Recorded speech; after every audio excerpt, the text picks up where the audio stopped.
વસ્તુપાલ અને તેજપાલ બંને ભવિષ્યવાણી અને જીવનસાથી હતા. તેઓ જૂનાગઢ ગુજરાત નગરના રહેવાવાળા હતા.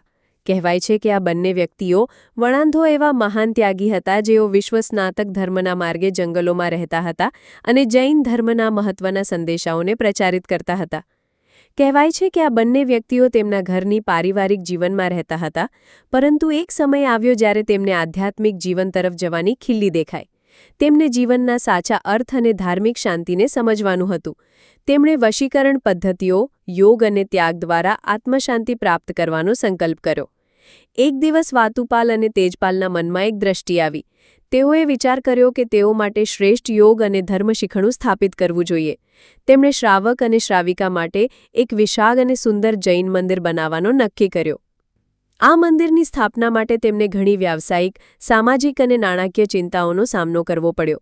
એ સમયનો એક મોટો પડકાર એ હતો કે તેમના સ્થળ પર અનુકૂળ પરિસ્થિતિઓ ન હતી, પરંતુ તેમણે મૌન ધાર્મિક વાતોને મહત્વ આપતા પોતાનું કાર્ય શરૂ કર્યું. આ બંનેની મહેનત અને યોગના પરિણામે તેમણે ઘણી મુશ્કેલીઓનો સામનો કરીને એક ભવ્ય જૈન મંદિર બાંધ્યું. આ મંદિર આજે ઘણા લોકો માટે પ્રેરણા બની રહ્યું છે. તેમના હૃદયમાં સત્ય, પ્રેમ અને ન્યાયનું ઊંડું સ્થાન હતું.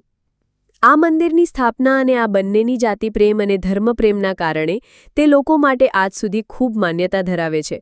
તે જ સમયથી તેમના નામો વસ્તુપાલ અને તેજપાલ વચ્ચે જોડાઈને લોકોની યાદમાં જીવંત રહી ગઈ છે. આ મંદિર આજે રાણકપુર જૈન મંદિર તરીકે ઓળખાય છે. આ મંદિરને ઇતિહાસમાં શ્રેષ્ઠ જૈન ધર્મ સંસ્થાનો અને ભારતીય સ્થાપત્યના શ્રેષ્ઠ નમૂનાઓમાં ગણવામાં આવે છે. વસ્તુપાલ અને તેજપાલની કહાની માત્ર બળેદાવાની અને મહાન કાર્યની નથી, પરંતુ આ એ પ્રેરણાદાયી વાર્તા છે જે બતાવે છે કે ધર્મ, ત્યાગ અને સેવા દ્વારા માનવી પોતાની જાતને વધુ સંપૂર્ણ બનાવી શકે છે.